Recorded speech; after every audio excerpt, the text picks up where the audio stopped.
Let's take a look at P5-17, the slider assembly. Standard instructions, we're going to create the parts, create an assembly drawing, the exploded view, parts list being in the bill of materials. Not really going to get into the animation just yet, we'll deal with it later. So looking at this assembly, we have the base and its attachment points.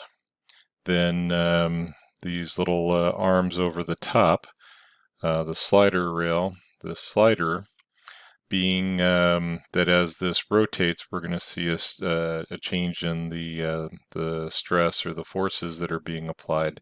And this being a single, it would be interesting to see how much it rocks or how much it affects that pin.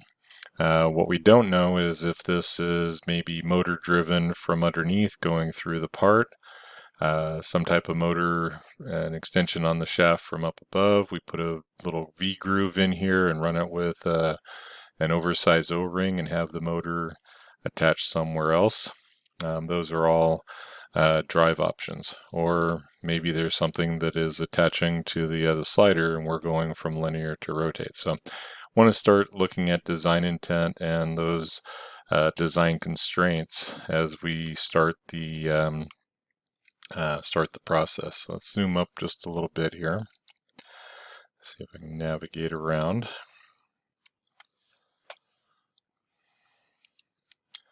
Okay, so if I'm looking at this this shape, this right side view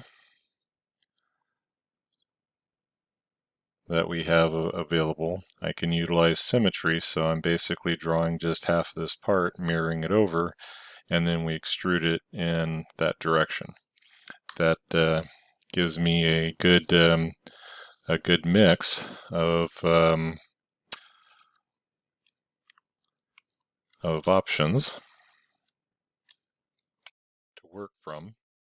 And we have the hole going through, and then the pins. I don't know the pins are the best choices there, but when we do a design optimization or something along those lines, we'll be looking at that geometry. Not real wild about chain dimension, but in this case I don't know that it really hurts. That maybe not help. Looking at our driver wheel, we can possibly go with the if we did 2 circles and we wanted to include the center hole and extruded it up to the first level, and then did a second set, opening a sketch on this face,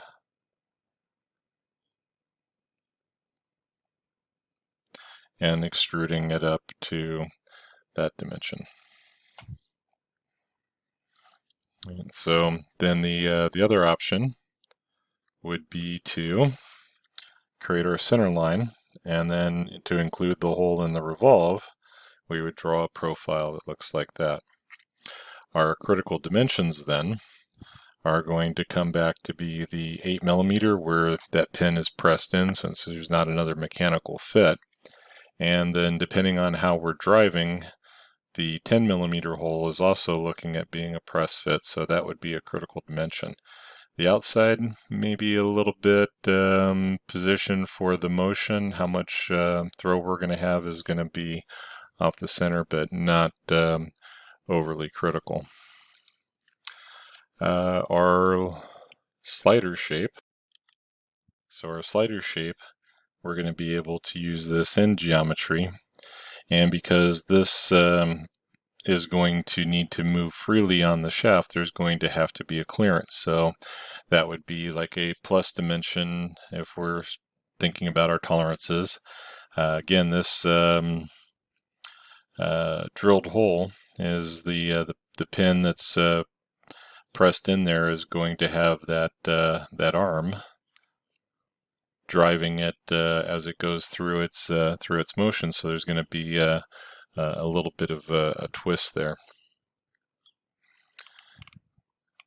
So the drive pin, 10 millimeters, 14 millimeters on the outside diameter, and again, one of these will be a press, and one of these would possibly be a clearance. So we have to make some of those decisions up front. Right now, we're going to draw line to line, and we'll worry about the mechanical fitments a little later. Same thing here, as I want to be thinking about these, but um, the 8 millimeters is going to have to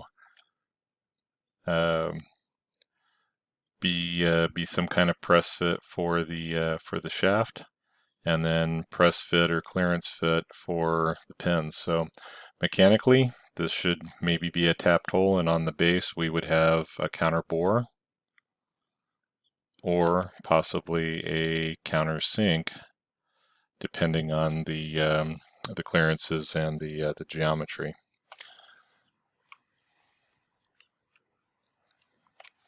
So we'll take a look at our next pieces, the arm, and again, which side's going to be the motion. Possibly need a bushing or a bearing, depending on how much RPM we're expecting. So going through this process is starting to develop a scope of work. After we go through the initial design, then the scope of work will help us define some of these other geometries. So the pin, and then the driver that's going to connect into the arm up here, the press fit into the drive wheel, and then the short pins that are connect our little U shape into the geometry of the base.